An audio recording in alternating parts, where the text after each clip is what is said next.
Socialism doesn't work. That's no surprise. But it does sound good, at least in theory, to many people. So, where does it go wrong in practice? Kind of like a house of cards, socialism is built on a faulty foundation. And that faulty foundation is Karl Marx's labor theory of value. You see, socialism is built upon this idea of the workers are being exploited by the owner class. But once you dig a little bit deeper, it doesn't make much sense and fails at multiple different points. And that's what we're examining in this video. Before we get started, liking this video would be very appreciated, and subscribing to the channel would make me jump for joy. Marx argues that the value of goods and services is determined by the labor that went into them. Precisely, that the exchange value of a good or service is determined by the total number of socially necessary labor required to produce it, and that this value is objective, unlike that of the subjective theory of value. In other words, if it takes 3 times as many working hours to produce a plushie than it does a rubber ducky, then plushies are 3 times as valuable as rubber duckies. He then argued that if a capitalist who produces rubber duckies pays his workers a certain wage, but then turns around and makes a profit after he sold said rubber duckies for a certain price, he has exploited the workers because he has paid them less than the value of their labor. If each ducky costs $1 to make, and it takes me 2 hours to make a ducky, and you pay me $1 an hour, so $2 to make that ducky for you, you've to put in $3 into the production of the ducky. If you then turn around and sell that ducky for $4, you've actually exploited me, because the extra $1 you made was actually value produced by my labor that you then extracted from me. Because, as we have said, the value of the rubber ducky comes from the labor I have put into it. Since all goods and services require human labor to be produced, that makes human labor a certain kind of universal currency. And since obviously some people are paid less than others depending on a variety of factors, including their profession, even though they are working the same hours, that means that there's even more exploitation going on. And right off the bat, you should have some alarm bells going off in your head because this does not make much sense. Firstly, not all labor is equally productive. A cashier working at Walmart will not produce as much value to society as a neurosurgeon performing brain surgery will, and his paycheck will reflect that.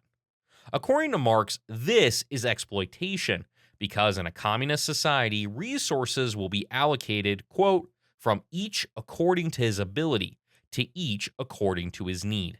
The first and simplest refutation of Marx would be exactly this, to point out that not all labor is valuable, and that which is valuable is not equally valuable. We can see this from our cashier neurosurgeon example, but an even simpler example is the mud pie argument. If I spend 12 hours making mud in my backyard, did I produce anything of value? Absolutely not. And this throws a wrench into the Marxist belief that, firstly, goods are valuable because of and according to the labor that went into them, and secondly, that labor has some sort of objective or universal value. But no, a mud pie isn't valuable at all, and labor is not in fact some sort of currency. Nor can it be measured objectively, as individuals have far different levels of output which depend on a million different factors such as personal skills, management efficiency, technology, different industries, and so on. I've come across this video from a socialist YouTuber named Hakim, where he attempts to refute capitalist arguments against labor theory of value. And so I'll throw in some clips of his and respond to them accordingly throughout this video, when appropriate. Though I will not be following his video point by point for sake of keeping my own video structured. An interesting thing is how Marxists go around the mud pie argument in claiming that obviously you can't make mud in your backyard and call it valuable because the labor needs to be, quote, socially useful in order for it to count. Marx is abundantly clear that labor must be useful in order to create value. To quote him, in order that his labor may reappear in a commodity, he must, before all things, expend it on something useful, on something capable of satisfying a want of some sort. It is at this point that we should mention the alternative to Marx's labor theory of value, which is the subjective theory of value.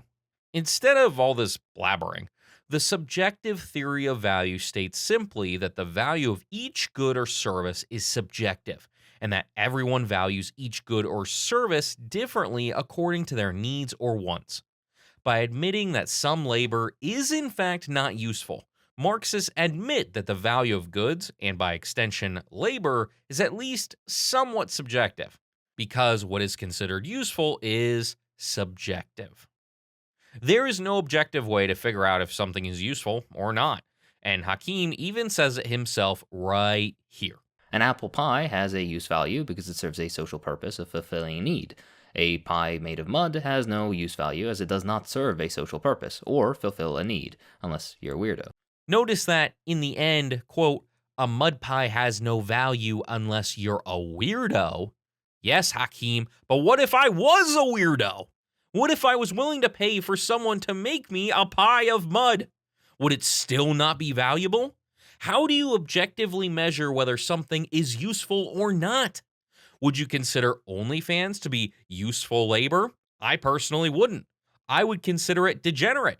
But the fact is that millions of people around the world do find it valuable at $4.99 or however much it costs and are willing to spend their money on it. Is that useful labor? And if not, who are you to argue that it isn't when there are millions of people who do think that it is? You can make this argument with many goods or services, such as vapes, pet rocks, shoe umbrellas, or pet petters. Diamond rings are quite similar to mud pies in this regard, actually. They have no intrinsic value, but they are valuable because they are rare, and because people find diamonds to be pretty. Are diamond rings then useful to society? Which of these goods I mentioned are useful, and which of them aren't? The free market has a simple answer to this question.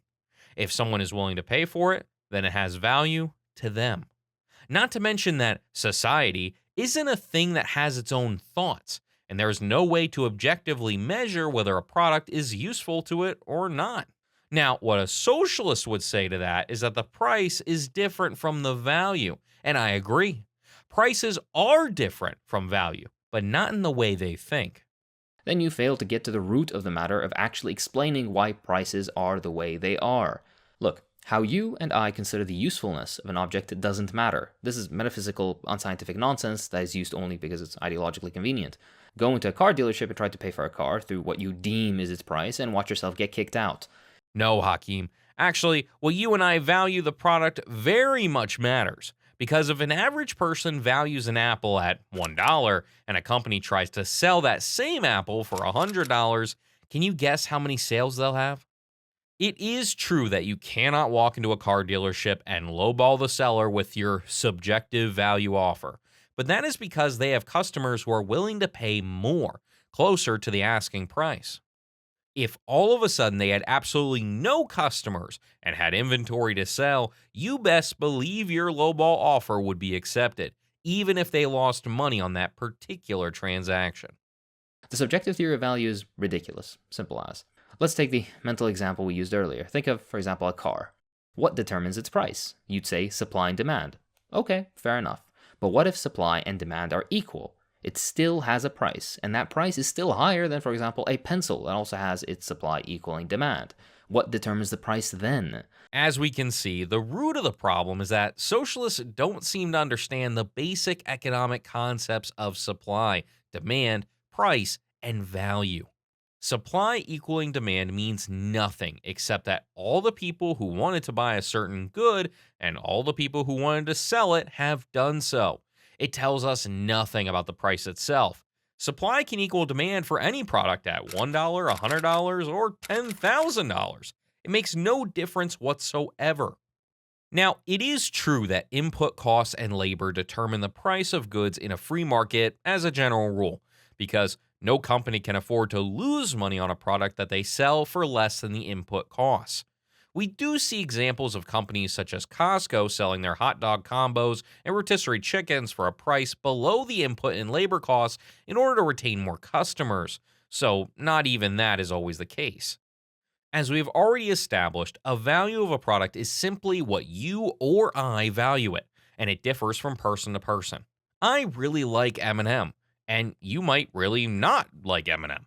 And so I might be willing to pay $100 for some special edition of his album, while you might not be willing to even pay $5 because you do not value it at all. And how much all members of society value the Eminem album will determine the album's price once it hits the shelves.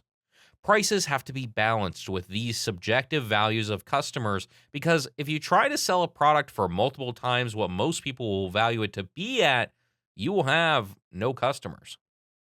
Input costs and labor are some of the factors determining the price, but not the value of a product. And if we can't see eye to eye with socialists on this, it's because they see value as something else entirely. As Hakim says, value has no relation to the price, nor is it subjective but objective, dependent on labor that went into producing the good or service, to which I would then respond, okay, we are clearly talking about two different things here. And why do we need your version of value anyways? It does not seem to be very useful for, well, anything. This is similar to the debate about sex and gender, in my opinion. Obviously, the analogy isn't perfect, but I think it works here. People who believe that gender is separate from sex often acknowledge that sex is biological in its nature. However, then they go on to say that gender is not biological, cannot be defined, has no relation to one's sex or circumstances, and can be changed at will. So, why do we even need to discuss this concept of gender if it is essentially meaningless? Why not just stick to sex?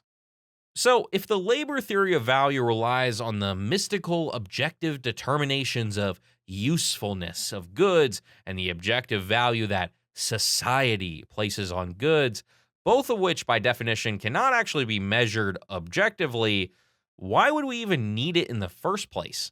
It seems to me like a completely redundant metric.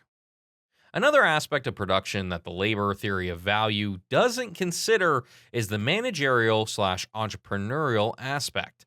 Let's say that Bob lives in a small agricultural village where everyone is farming, and Bob decides that he will try something different. He has an idea of starting a rubber ducky business and selling them to the whole wide world. He spends a lot of time saving money for his dream and working on his ideas, the ducky design, the business plan, selling strategies, etc. After a few years of developing his ideas and saving money, he finally opens a rubber ducky factory. He hires some friends from the village and gets to work. He pays each friend $10 an hour, and they each produce an average of 30 rubber duckies from $10 worth of materials every hour. He then sells each ducky for $1, making $30 in revenue and $10 in profit. Now, according to the labor theory of value, Bob is able to sell these duckies for $30 because he exploits his friends, whose labor is worth $20 in value because that's what's left over after spending $10 on materials. But isn't this working kind of backwards? If the value of labor is intrinsic, and the goods that are produced derive their value from labor, as Marx says, then wouldn't there be a price that Bob would have to set based on how much labor was used to produce that product? Isn't it wrong, according to Marx himself, to derive the value of the labor from the price that Bob was able to sell at? But wait, we have established that price differs from value. So then, if price is different from value, how is Bob exploiting his workers by simply setting a higher price than the value of their labor, which is fixed? The exploitation narrative really makes no sense once you actually start to think about it. And how about the value of Bob's labor? Bob went through years of sacrifice and hard work to set up his rubber ducky factory. He could have spent those years out partying and being a degenerate, but instead Bob was looking out for his future. So how does his labor factor into the production of the rubber duckies? I mean, after all, without Bob, there would be no rubber ducky factory whatsoever, and those friends he hired would be out of a job. Society is clearly better off because now it has a factory that it previously didn't, and otherwise wouldn't have.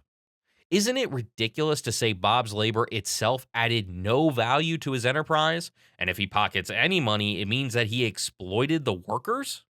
What if Bob then goes out and starts looking for opportunities to upgrade his business?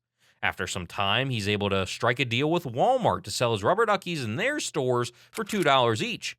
Now the rubber duckies are bringing in double the money for Bob, but production costs, including the wages of his workers, have stayed the same. Is he now exploiting his workers twice as much as before? What if there's a recession and people don't want to buy Bob's rubber duckies anymore? Bob has to drop his prices to 50 cents per ducky in order to stay in business. But now he actually loses money per ducky. Is it now true that his workers are exploiting him because the duckies are selling for less than their inputs? If you've answered these questions for yourselves, I'm sure you realized what a massive pothole this whole theory and the worker exploitation narrative really is. But that was just some food for thought. If you've enjoyed this video, make sure to like and subscribe and drop your thoughts down below. And I hope to see you in the next one.